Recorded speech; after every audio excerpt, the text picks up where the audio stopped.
You're listening to That Jesus Podcast. Hey everyone, welcome back to That Jesus Podcast. Yes, we have actually 2 episodes within a month. I think this is a new record for a while. Titus, how are you doing? Oh, I'm doing pretty well. I'm glad it's Friday. I know it's still Thursday for you. Back where kind of in the untamed wilderness of the American Midwest, but here where all the people live, it's already Friday, and We're we're excited to be in our last day of work here before the weekend. nice. Yes, I have a lot more work to do this week. Of course, this will probably go out to the audience on Tuesday, so there you go, timestamping everything again. Right. I'm looking forward to our conversation today with our guest. But I wanted to follow up before we move to Dr. Smucker. Just a little clue there who's coming up next. We talked a little bit, Titus, last week about the political movements in India, right? hmm And I just touched a little bit on like the socialism and communism that we see, the rise of communism and the rise of socialism coming against the glorious capitalist empire here in the United States. And I feel like there is kind of an assumption that communism is bad and capitalism is good in a lot of people's perspectives. And yet, from you, Titus, I think you kind of assume that capitalism is evil unless it's benefiting you. And so No, I thought I well, just. keep going.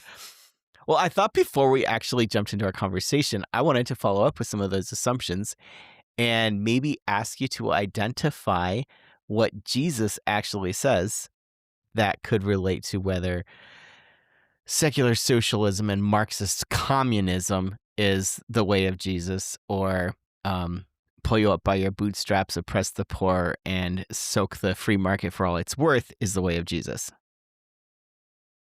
Jesus said absolutely nothing about capitalism and socialism. Are you going to try to pull in something and out of context and twist the scriptures a bit here?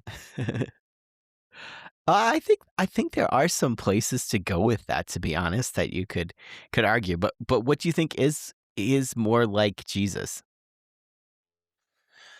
Um, I don't really And know. remember, you'll lose half our audience one way or the other, depending on how you I'm answer. I'm I'm 32 years old. I have gray hair, and I'm becoming more capitalist by the day, especially as my business grows and I enjoy the fruits of capitalism.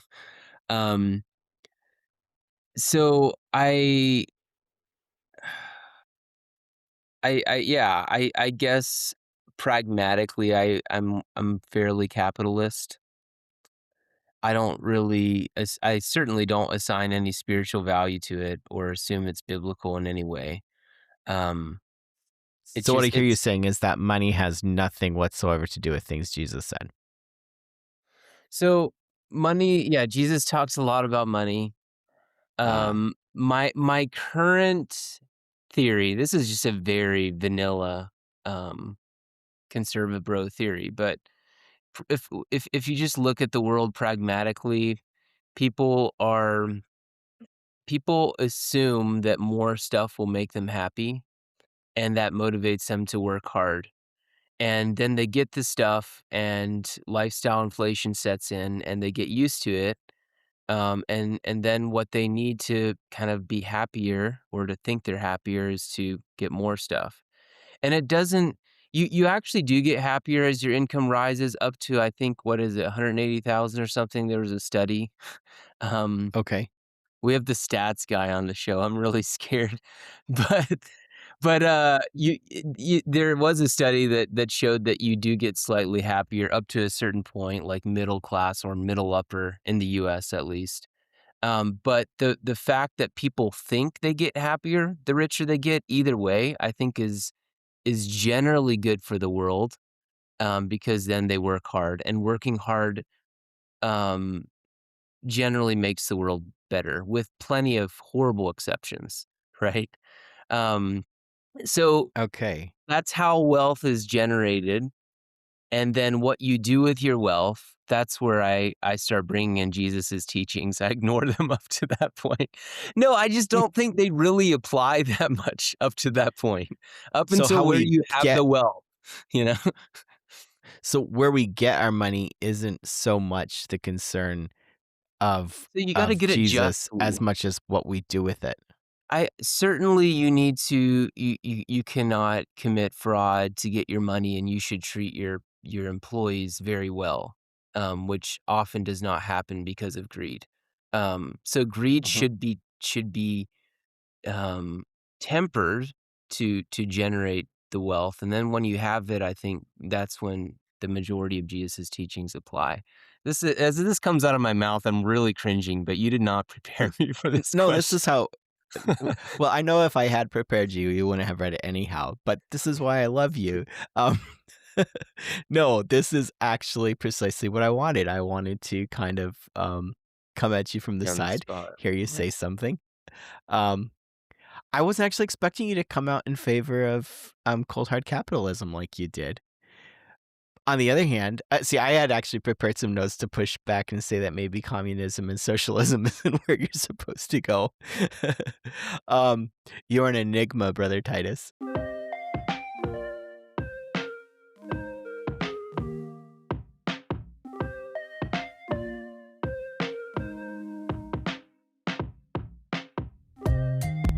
I think this is a great setup to chat with our guest today, Byran Smucker, because this is a perfect example in my mind where, yes, Jesus talked about money, but if you're talking about two systems, both capitalism and socialism, Marxism, um, are really looking at humanity from a worldview, from a lens that's foreign to the way Jesus looks at the world.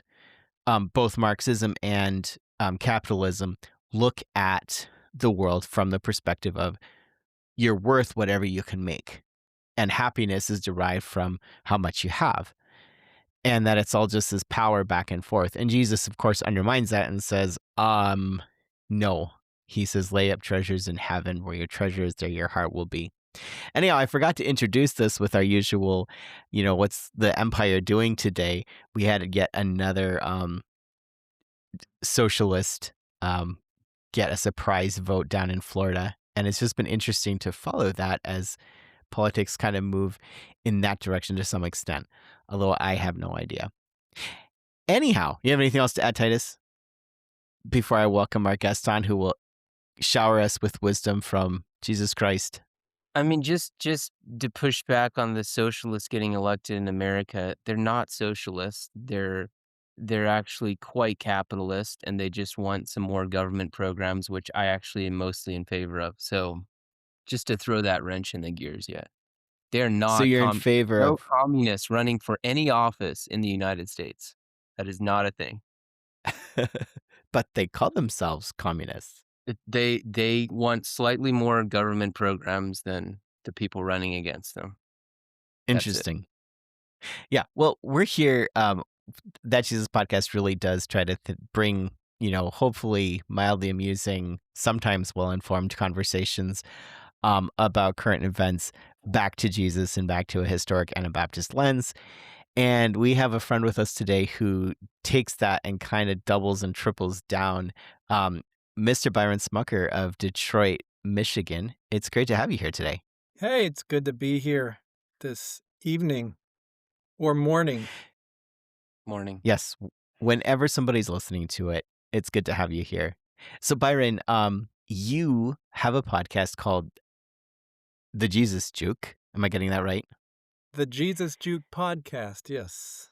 The Jesus Juke podcast. And before we talk about the podcast itself, for those of us who, don't believe in concussions as a good spectator sport, what is a juke? All right, well, before I answer your question, I need to dispel a misconception that Titus is evidently under, and that is I'm a statistician. This is It's basically true. what the podcast is about, by the way, just dispelling misconceptions that Titus is under. Right. I am a statistician, but that does not mean that I know all the stats, okay? You Oh may have my read a goodness. study that I didn't read. So if you Come have on. data, I can analyze it. but I don't know if if that study that you quoted is true unless I looked at it. So, Mm. what is a juke? Well, I love to play basketball, so I would say, or yeah, football is another sport where that happens. But a juke is a sudden move from one direction into another. Maybe from one, you're heading one direction and you quickly move in a different direction. That's what I'd say a juke is physically. So is it my understanding was that it was a football term. So in basketball, is it called a head fake or is that boxing or something? Yeah, you're probably right. I think American football is probably where it's more often considered, but it's a fake. Yeah, a head fake, but in basketball there's lots and lots of fakes that people do, usually when they're handling the ball and they're feinting one direction and faking the defender, and then they go in another direction. They put the ball between their legs, and all of a sudden they're past you. That's what happens to me when I try to guard the young folks. So basically, your podcast is about people who fake loving Jesus, or So Well, the podcast, well, the idea of the Jesus juke. I mean, Jesus juke is a term. You can Google it, but I found myself and still do find myself talking about things in the world, issues like the ones you were talking about, with other Christians often, and I just found that most often they were really considering them in the terms of the world, if you will. Like, did they like the liberal side or did they like the conservative Mhm. side? And they would argue on those terms, like which is better, like which creates the most wealth, like which, promotes a flourishing society, et cetera, et cetera. And so I just when people talk like that, especially Christians, I always want to just say like, well, okay, like if we were looking at it as a Christian, if we were looking at it through the eyes of Christ, through the teachings of Christ, through the lens of a disciple who's trying to be an apprentice of Jesus, then how would you look at immigration? Would you look at immigration any differently if you were a Christian, and putting at the forefront of your thinking Jesus' teaching? And so on political issues in particular, I feel like there's a lot of juking to do,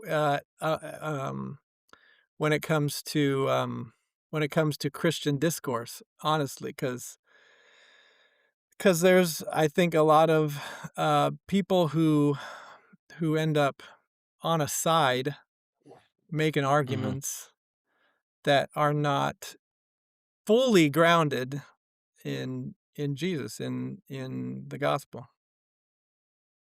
so the basic conceit of your podcast then is people are coming at a bunch of issues maybe from either side saying, "Oh, I'm going to argue this, I'm going to argue that." And you're like, "Well, wait, hang on. I'm actually going to argue from what Jesus says." And often that's a bit of a surprise even in our Christian circles.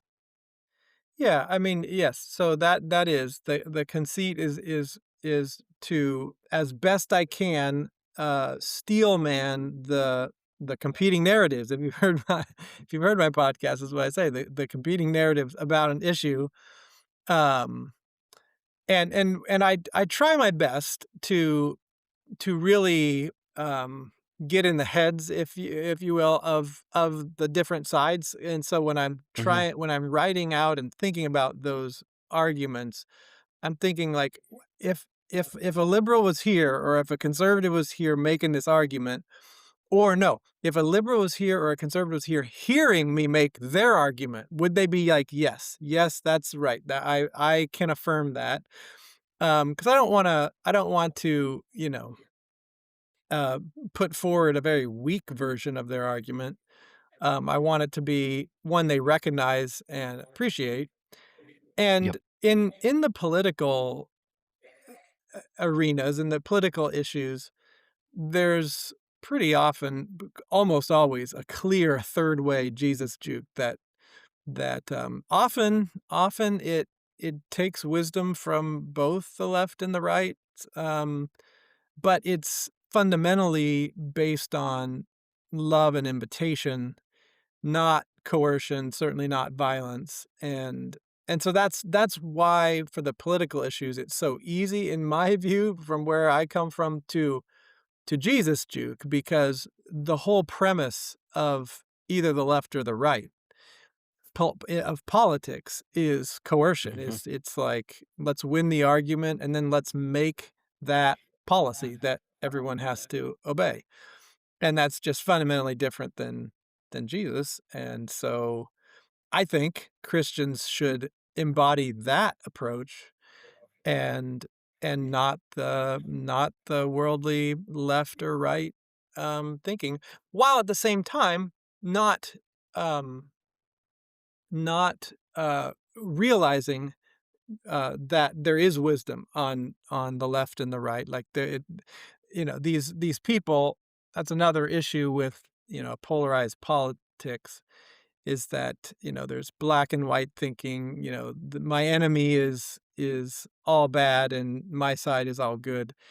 But I think, I mean, often there is a lot of good that you can realize from both sides. And a great example of that, I think one of my episodes was on poverty, Hmm. and I read a book on poverty by Tim Keller, and um, and it was great. The way that he talked about the two sides, the left and the right.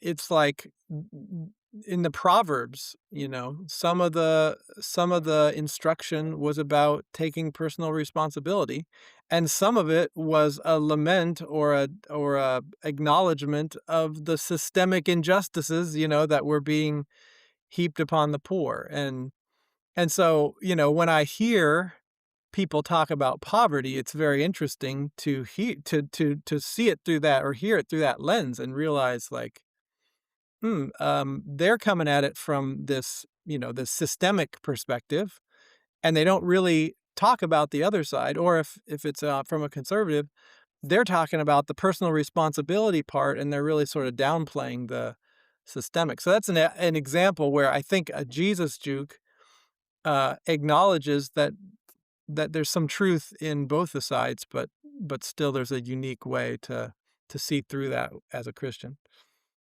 Yeah. I really enjoyed listening to your podcast. It's a little bit more of a lecture than the silliness that Titus and I get up to, but it's not lecture-y, even if it's just you talking into a microphone. Um, I especially appreciate the framework of trying to give the best representation of either side's perspective. And sometimes I'm sitting there listening. I'm like, Byron, you're missing some points here. And sometimes I'm like, oh, I didn't think about that before. But at least you're modeling, like, try and give the benefit of the doubt and good faith understanding of the other side. And then ask, what does Jesus have to say about this? Are you creating your podcast with the hopes that it will be for folks who are generally like-minded with you to kind of inculcate what they already believe? Is this a preaching to the choir exercise to sort of build up their faith? Are you trying to win people over? Who's your audience? I mean, I'm not an experienced podcaster, Drew, so I felt like I had some things I wanted to say, and this framework sort of came together.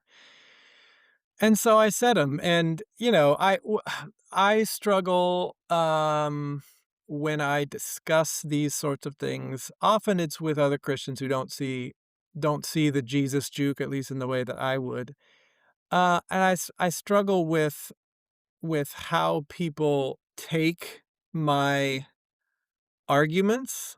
Often it feels like they uh, they sort of impute upon me maybe an arrogance at times, like or they go to like, oh, so you don't think I'm a Christian, because maybe I have a different view on certain things. And so, I mean, I embedded that in the podcast too. I give caveats, which is appropriate as I'm a statistician too. We like our caveats, but s- so I want. I mean, I want to promote the way of Christ. I think, and this vision of the good life that I believe is all bound up in Jesus and His kingdom. So I want to throw that out there, and I would love it if people, Christians on the right, would maybe come my direction. Uh, you know, Christian on the left, I don't know as many of those certainly. But and then of course I would love it if someone who's not religious at all is somehow interested in this, but, that's what I would like, but, I have no great, ideals or ideas that's gonna change a lot of people, but like I said, it was something that I felt like I wanted to say, and so I tried to say it. What I suggest you do if you're in one of those in-person discussions and someone's disagreeing with you, that you would just say, "Well, statistics show X, Y, and Z," and if they disagree, just say, "Well, that's not what the statistics say," you know? Well, I interesting you say that because a couple of my episodes were on well, the first one was on evidence and the next one was on vaccines. So it was where I was thinking through that in a Jesus juke framework, which was interesting and not particularly easy. Those were very hard to juke on. But but believe it or not, like when I drop a study into a group chat, it doesn't really bring people to their knees. But That's that's the only way when it comes to empirical questions like say vaccines or medical things or whatever. It's the only way I know to figure stuff out. Like, or no, well, I shouldn't say it's the only way. It's the best way, I think. And so, yeah, if it's an empirical question, then I'm gonna go there. And I always say I'm open. Show me the data. Like, if vaccines don't work or if they're killing people, like I'm convincible. Like uh, but you have to show me that. You can't just say that or make arguments about, an Mhm. observation that you had or someone took a vaccine and they died. Like, there's a lot of stuff that can happen in a lot of different ways. And so we do need some statistics if we're going to talk about what's happening writ large, at the population level. I mean, I So have sorry, Drew, I know you're trying go to for it. your whole agenda and you're trying to be serious here, but I took the Moderna vaccine. I even got the booster, and I have this big cartilage buildup below my knee that's causing me problems when I run. So, can you argue with that? They injected you in your knee, Titus? I mean, it may not have been there, but, it probably spread. There's a correlation there that's unassailable, sounds like. Right. Yeah. Yeah. Well, thank you, Titus, because I do appreciate your feeble effort at levity there, and I do I do appreciate the example. Um, w- I d- I feel like, and I think one of the most interesting sets of episodes you did this past season was about vaccines and evidence, and your whole like trying to wrestle through what evidence is and how we think about evidence as Christians was interesting and complicated. What I feel like I've seen, especially in the last 10 years, but for as long as I've been around, is that statistics aren't really that compelling to a lot of people. Mark Twain, I think, said, there's three kinds of lies, damned lies, and statistics. Um, and Mark Twain was around before any of us. Do you I don't feel think like Twain said that, Christians but someone said that. Sorry. I saw it on his Facebook wall. Um, um, anyhow, yeah. Do you feel like Christians are particularly susceptible to not believing statistics because of our, like, we're called to believe. How do you wrestle with that? Like, do you believe in statistics, Byron, or do you believe in faith? Like, what's Well, okay, so before I answer that, I do wanna say in the spirit of my podcast, which is trying to steel man different sides, I think there's a lot of good reasons or at least compelling reasons for people to be very suspicious of the vaccines and many things. Like, I don't think that they are in the end good reasons, um, but they are compelling and they make a lot of sense depending on where you're coming from. And it really, I wrestle with this a little bit in the podcast about trust. It's really about where trust is placed. And if you have a people in a society that don't trust the so-called experts in an area, Mhm. then, they're gonna discount the evidence, or they won't, 'cause and here's the thing, I have a lot of thoughts about this, but our technological world is so complicated that none of us, even the smartest of us that know a ton about everything, none of us actually can understand all this stuff. Like, I have a PhD in statistics. I still struggle sometimes when I reading a paper today, from some dermatologists, and they were describing their statistics. I'm like, I don't know I need clarification on this.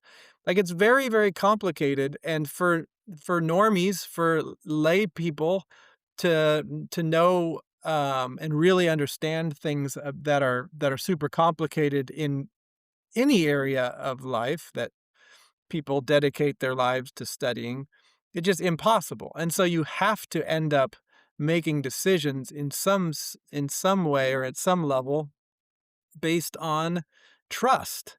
And so, when there's reasons, possibly very good reasons, that like institutions like the government aren't trusted, or institutions like Mhm. the medical establishment, they've got, if they have bad background of doing, things, or at least people perceive that, then it's totally unsurprising that they don't find my randomized controlled trial, something that's gonna change their mind.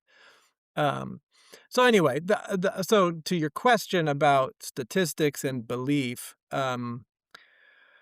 so statistics is something that arose very predictably, like when sort of in modern times, the Enlightenment and the Industrial Mhm. Revolution and as Jacques Ellul would say, the technological society, like when that sort of became when technique and technology uh, became important, we society changed in many ways, and one of the ways that it changed is that um, quantitative reasoning and numerical ways of thinking about the world, those became very important.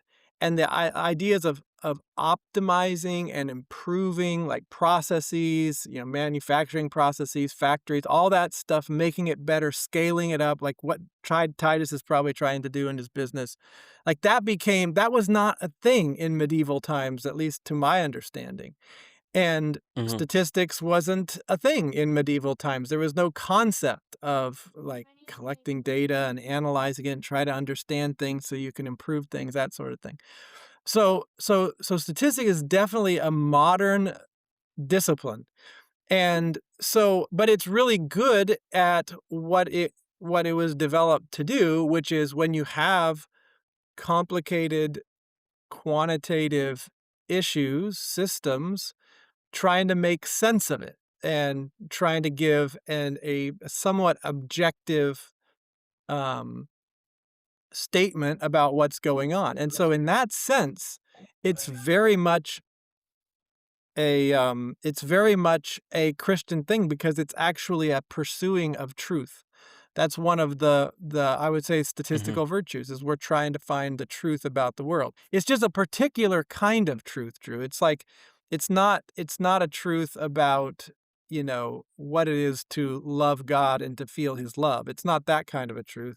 But it is a truth about, you know, whether, if I move this button from the top to the bottom and change its color, people will click on it more and they will buy my stuff more. Like that's the type of thing that we're good um, at doing. So I think that's As long as you keep it in its right domain, I think it's a God honoring thing.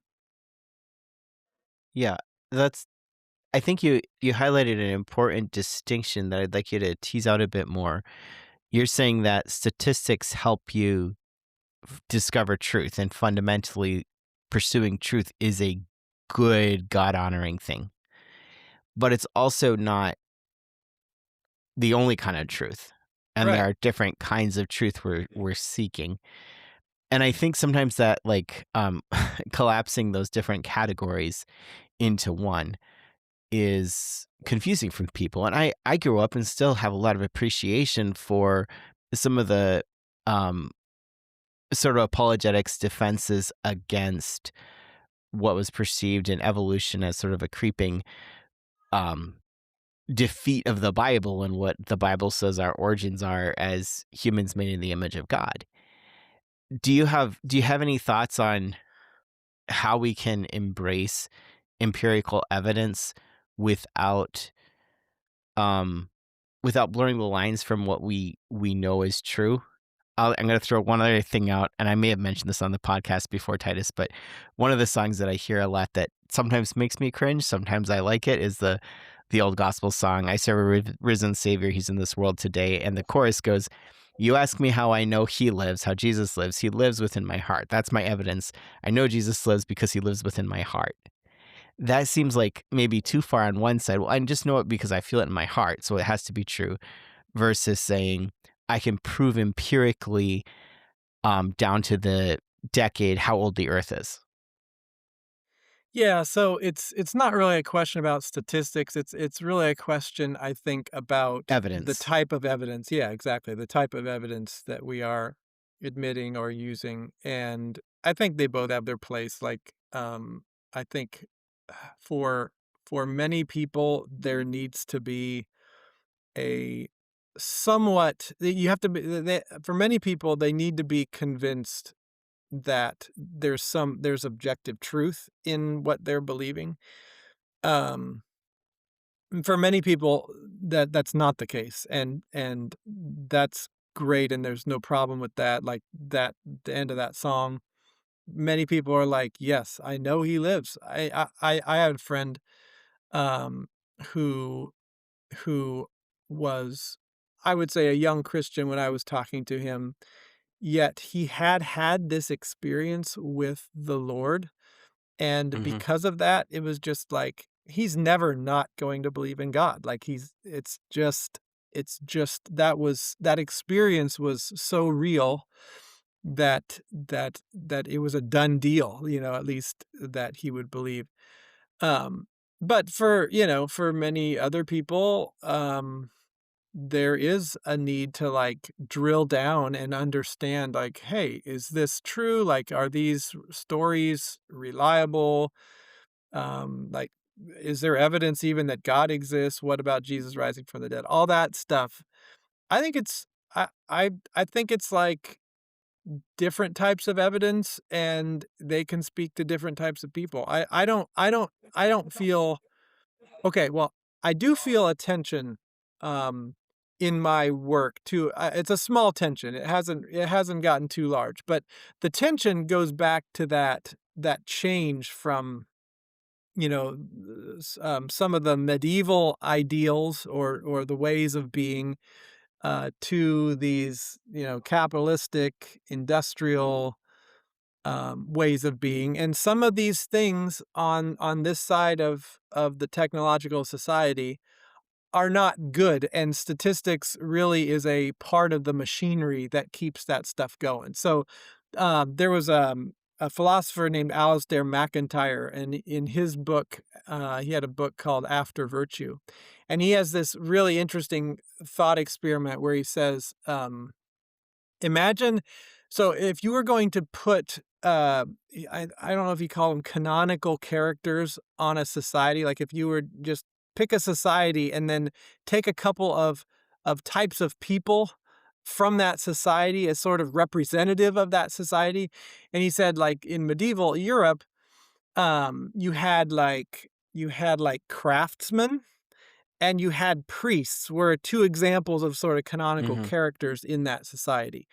And you can think about how morality is shot through that, a priest, of course, the craftsman, there's this sense of time and skill and like, closeness to the earth. And as you can tell, I've been also influenced by Wendell Berry and Mhm. there's a Paul Kingsnorth influence in there too. But then McIntyre said, okay, that's that, and that there was definitely for all the bad of the medieval times, the poverty, I would say the combination of church and state was not good. But there was a general sense of morality as a common shared morality in that society. And so then he's like, well, let's look at the 20th century Western world. And he identified managers and therapists as potentially canonical characters in our society. And if you think about what a manager is an optimizer. A manager is trying to make the system work well. He's trying to make ultimately money for his company. Uh, he has nothing to say about morality, right? There's no values really embedded there except the technological values of more and better and that sort of thing. And sort of the therapist, same thing. It's like the therapist wants you to get on well in the world. Like, if some dysfunction that's keeping you from being happy or feeling, satisfied, they want to figure out how to fix that. But they're not telling you what's right and wrong. Like your typical therapist is not telling you what's right and wrong. They're trying to lead you to a place to a better place psychologically. Mhm. And so when I think of that and the downside of our society in that way, that's where I feel a little tension with statistics, because statistics is very much in that sort of manager. Let's make things better. Let's understand things. Let's quantify things. Let's optimize things. And so I hold that in the back of my mind, but I also recognize that I'm learning truth. I'm seeking after truth in my statistics. I'm serving. Statistics is a very service oriented discipline. We do things for other people. We're not doing our stats for our own sake. And then Mhm. there's humility also embedded in statistics. We estimate parameters of statistical models, but we don't just estimate those. We don't just give a single estimate. We put an interval around, a confidence interval, we call it.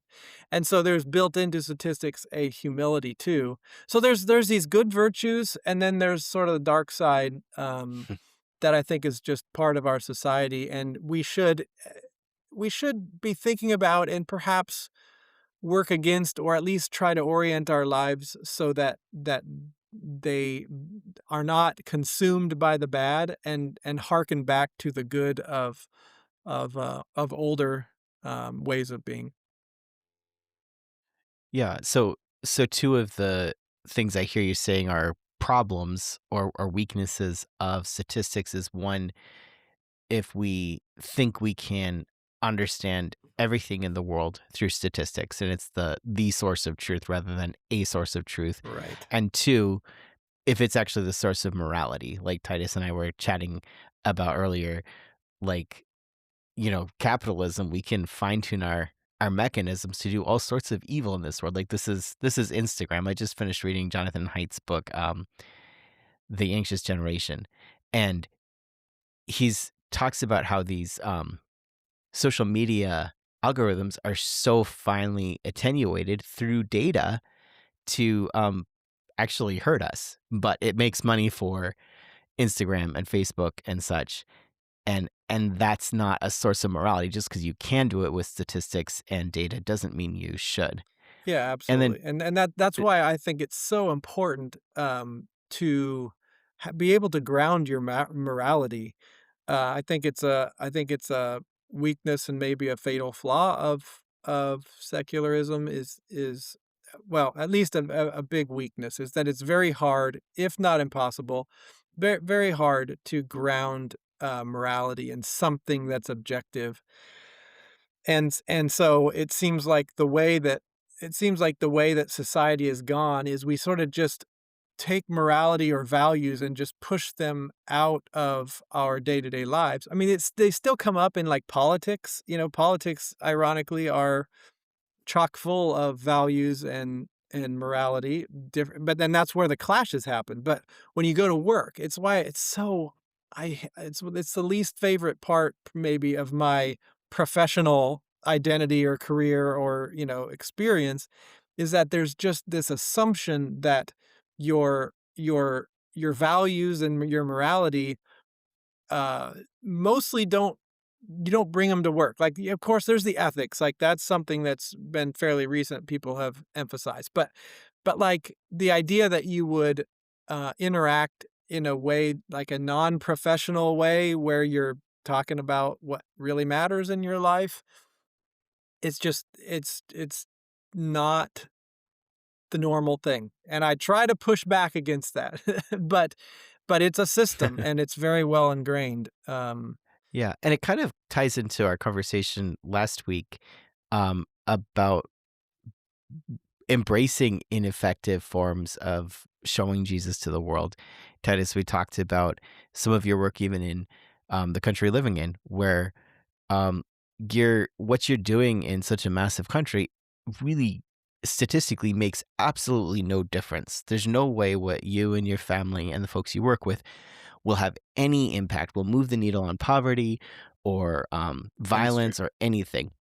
Thanks. And yet, Yeah. You're very encouraging there, Drew. Yeah. let me finish. And yet you're supposed to take it from there. And yet you do it because there's something greater than what statistics say. And Right. you and I were chatting earlier that actually you shine a light and do what you can in your own small way. And by God's grace, like the leaven in the dough that Jesus talks about, where a little leaven can actually mysteriously grow and make this massive thing, or the mustard seed, or all these things that are counterintuitive to what statistics or logic would dictate. And we do it because it's right and because it's Jesus like. Sorry, that sounded more negative, Titus, than I intended. Please make it better. Your life is meaningless, Titus. Well, all you Right. do. Yeah. I think Drew needs to read some more N.T. Wright, actually. Everything Can there, counts, Drew. Everything counts. The Amen. This kingdom is what counts, I'm yeah. trying to say. I just Oh, came okay, at it from the okay, wrong okay. way. right. I think if you're looking at what I'm trying to do, I've been very steeped in education, and we have a crisis in like kids do not know how to read, even up through high school. And it's my job to help in my little tiny district here in northern Wisconsin, help my teachers and help the students actually get better at reading, get better at math. And it seems like such a massive challenge, and yet we do it and it works.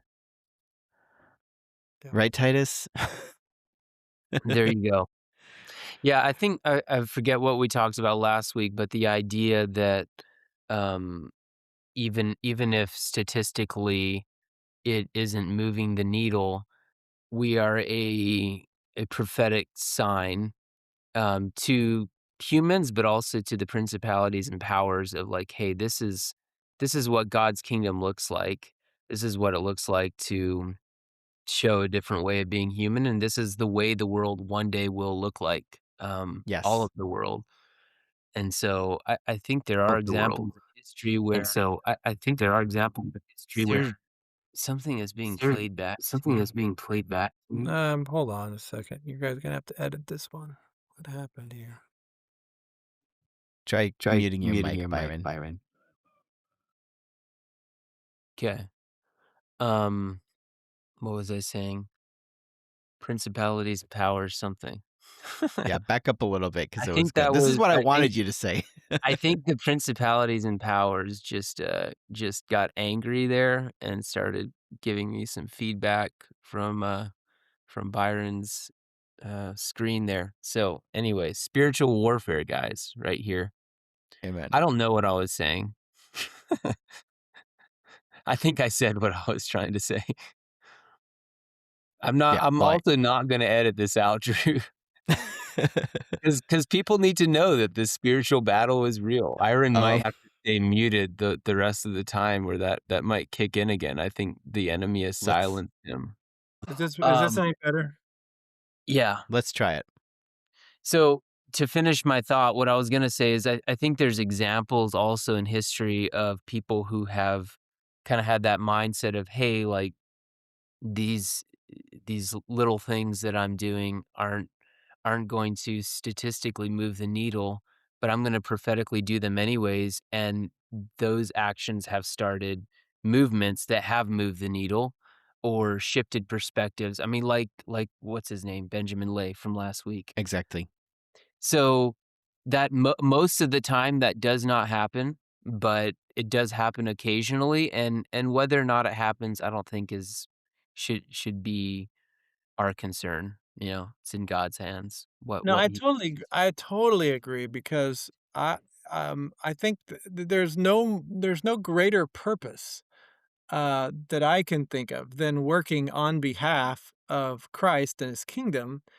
And the beautiful thing is he calls us, not to be cliche, but he calls us to faithfulness, you know? He calls us to, like, if our job is something very mundane and not, it doesn't seem like there's any chance that it'll move the needle, it's okay. It's okay. And like I referenced NT Wright, like he's really good on that, where he talks about, like, just the normal things of life count in the kingdom of God. Like, Yep. because Christ rose from the dead and we're going to rise from the dead and there's going to be a new heaven and a new earth, and we can have this, like, we're just playing a tiny little role, and maybe we will spark a movement, but probably not. But it's okay. It's okay. We can still work on Christ's behalf, and it's awesome. It's wonderful. Yeah. And with that, I think it is valuable to say that sometimes this line of thinking that we're talking about that we're all embracing now, sometimes people use that as an excuse for mediocrity or not trying their best or not, stopping and doing something different when everybody else is saying, dude, this isn't working. You need to change your mind. And it's like, well, God told me I have to do this, or, that's okay. God doesn't call the equipped, he equips the called type situations. There's value in using all of our resources and doing our best for Jesus. I'm But so glad you said that because it gives me a chance to mention Dallas Willard, Drew. Um, so absolutely what you're saying, it's no excuse for mediocrity.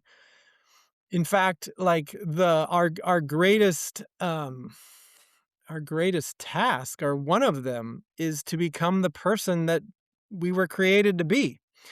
And that is done in large part by by becoming like Jesus, but in the specific ways that he would have us be. I think Mhm. Willard says something like our goal is to be the person that Jesus would be if he were me.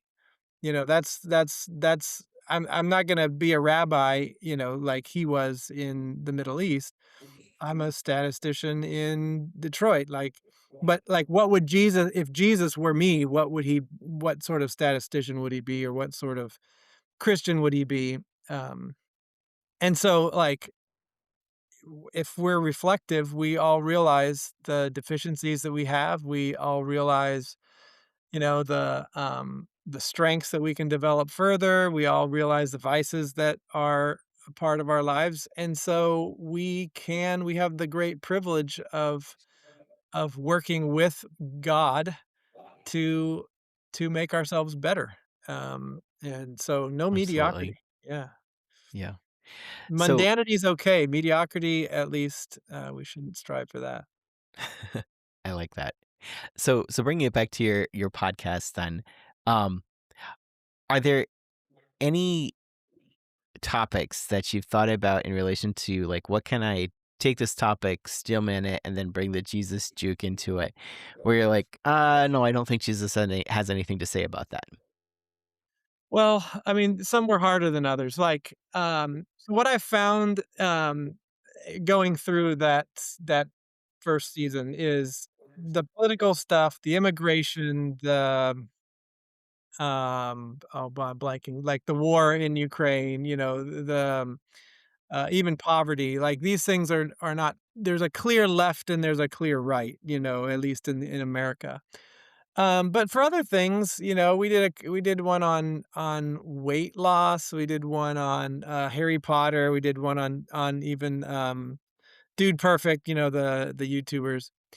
And for those, there's not a left and a right really. There are different views on them, but what I found was trying to embed all of these things in the great story, the greatest story, that the kingdom of God, Jesus coming, fulfilling these ancient Mhm. prophecies.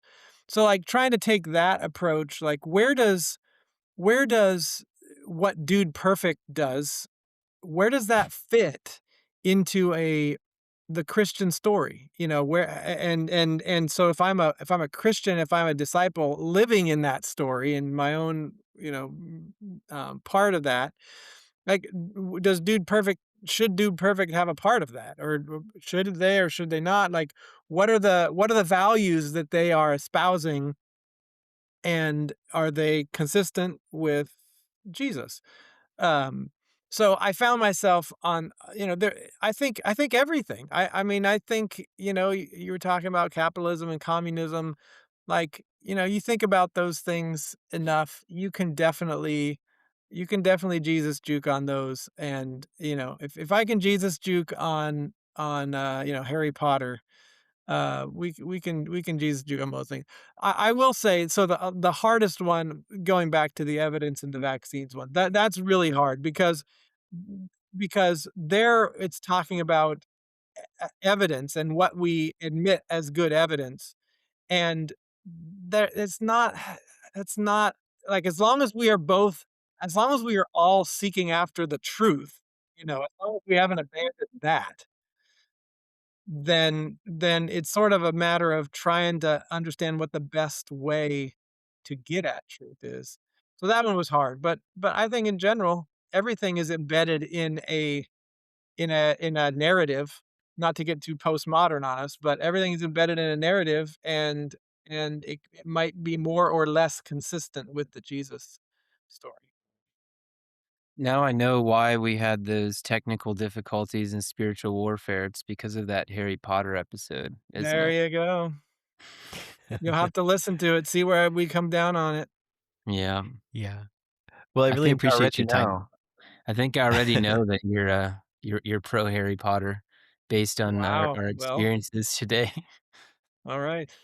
Well, Well, audience, you have to listen and find out. Ooh, yeah. good. Yeah, I really appreciate your time and perspective, Byron, and I especially appreciate the podcast. When is your next season dropping?